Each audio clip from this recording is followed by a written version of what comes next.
Família Cariri Cangaço de todo o Brasil, bem-vinda, querida e acolhedora Gravatar. E aqui, ao lado do nosso grande mestre, Dr. Lamartine de Andrade Lima, estamos visitando o Memorial de Gravatar. E aqui nós vamos contar para você, de todo o Brasil, a força e a história desse lugar. Querido Lamartine, estamos pisando um solo sagrado em que tivemos aqui um episódio marcante de Cleto, Tenente Cleto. Muito importante. É uma referência das mais importantes como monumento histórico de Gravatar, Pernambuco. Este prédio onde nós estamos agora, ele foi construído em 1911 pelo prefeito Joaquim Didier do Rego Maciel, que foi o homem que fez toda a remodelação de uma Gravatar, que era quase uma aldeia. Ele transformou em uma cidade, deu sinais de prosperidade, coincidindo que quando ele estava construindo alguns prédios públicos, inclusive este, tinham se instalado em Gravatar a ferrovia, porque o que abriu os caminhos para esse agreste pernambucano foram os trilhos dos trens. Então, Joaquim Didier, prefeito, construiu esse prédio como cadeia pública. E aqui, como o nome indica, ficavam os detentos que eram trazidos para cá pela polícia.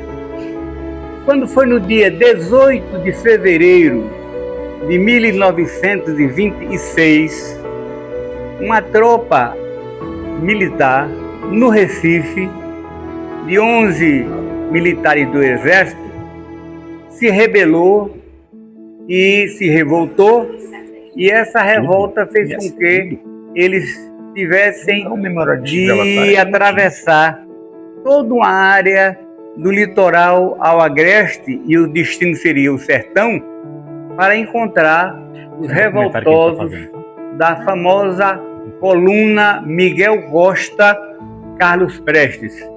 O comandante da coluna era o general Miguel Costa e o vice-comandante era o então capitão Luiz Carlos Prestes. Ora, o tenente Cleto Campelo da Costa Filho trouxe a tropa dele de trem e veio assaltando todas as estações que encontrava, fazendo os meios, recolhendo o armamento e a munição e, eventualmente, o dinheiro, trazendo para a sua tropa para encontrar a coluna Prestes, que foi historicamente conhecida como coluna Prestes. Ao chegar em Gravatar, ele se dirigiu para esse prédio para soltar os detentos e incorporá-los à sua coluna revolucionária. Nessa ocasião, houve um tiroteio. A guarnição policial que estava nesse prédio reagiu a tiro de fuzil e ele chegou, inclusive, a ocupar o prédio. Mas houve um infausto episódio de fogo amigo, e quando, no meio da fumaça, do tiroteio, ele chegando de volta, ele já tinha entrado aqui no prédio, ele voltando à porta, quando chegou justamente na entrada, ele recebeu um tiro de longe que atravessou de um lado do tórax para o outro. E ele morreu imediatamente, atingido por esse tiro de fuzil no tórax. E caiu também com ele um revolucionário, ajudante dele, que tinha profissão de engraxate e que tinha se incorporado à sua tropa. Ele ficou na escadaria e ele caiu em frente à porta, o tenente Cleto Campelo. O meu pai, José Lamartine de Andrade Lima, tinha 16 anos de idade e trabalhava em uma loja quase aqui em frente. Quando cessou a movimentação e o tiroteio, meu pai, curioso, jovem, veio e viu aquele oficial, ali não se sabe ainda que era oficial, aquele homem fardado, soldado, vamos dizer assim, que estava estendido ao solo e sangrando no tórax. Nessa hora, começou a choviscar. Aí tem um chamado padre, o padre Rodolfo. Aí o padre veio, olhou e quando viu a chuva, pediu ao meu pai e mais alguns voluntários que pegassem o corpo do tenente Cleto Campelo e lhe colocassem aqui onde nós estamos, dentro do recinto. E nesse local o corpo foi colocado, tirado dali a poucos metros, colocado aqui.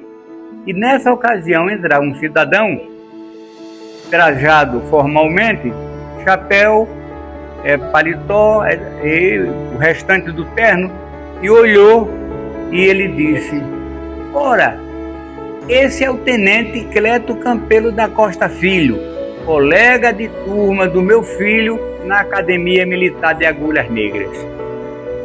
Aí nessa ocasião, como os jornais já tinham alarmado, estava uma coluna subindo para o sertão, esta coluna queria encontrar Carlos Prestes, e que existem duas teorias. Uma é que essa coluna marcharia sobre Recife, o que seria uma coisa muito temerária, considerando que é uma capital, que tinha tropas arregimentadas do Exército, da Marinha também. Então, naquele tempo não havia ainda a Força Aérea. Então havia essa teoria. E a outra é que ele seguiria para o sertão. De Arco Verde ele subiria, como de fato ele foi, para as bandas do Ceará. Foi naqueles altos do Araripe que o grupo de cangaceiros de Lampião, o seu chefe, capitão Virgulino Ferreira da Silva Lampião, ele viu e ele não se encorajou no enfrentamento, porque a coluna já era bastante numerosa, grande, extensa e bem armada. E esse episódio teve a participação, Gravatá entrou nessa história do movimento revolucionário e da coluna Prestes, indiretamente através do que aconteceu, do episódio da coluna em Gravatá, chamado episódio Cleto Campelo. Obrigado. Então, o governador de Pernambuco é Herculano Bandeira. Ô Lamartine, Diga. então ele tombou exatamente aqui, né? Exatamente aí. Aqui já foi quando papai colocou o engraxate. Não, o engraxate foi lá embaixo. O engraxate foi lá embaixo. Foi. Mas foram buscar também o engraxate e colocaram ali perto. Mas o corpo de Cleto Campelo ficou aqui trazido. O Cleto era pernambucano? Não. Ele foi já no Rio de Janeiro, mas ele carioca, né? Eu tenho a impressão que ele era carioca. Não tem aqui, não? Tem? Será que tem? Veja aí. Na escola militar, nasci em 98, 4 anos depois de Teófano. Ingressou no 4º Batalhão do Recife.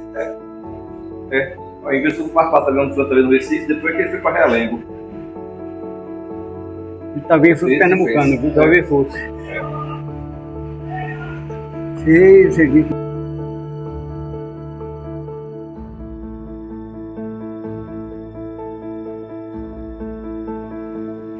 Um pouco mais sobre o episódio do tenente Cleto Campelo, do revolucionário.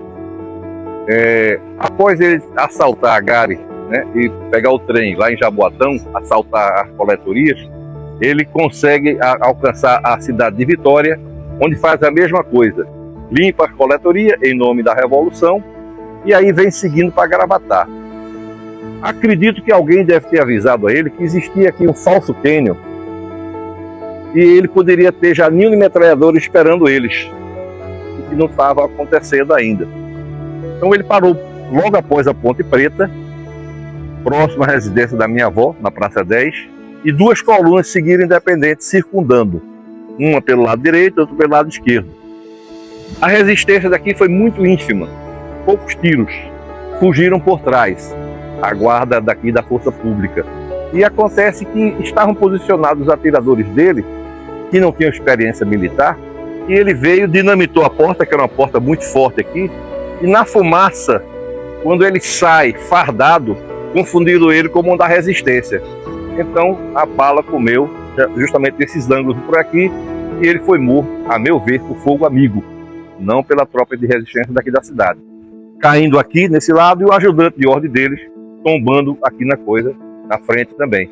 Então, Gravatá passa para a história com esse fato histórico, né, da morte de Cleto Campelo, que inclusive o meu avô combatia a coluna Prestes, né? Então era do outro lado, era da legalidade, enquanto realmente...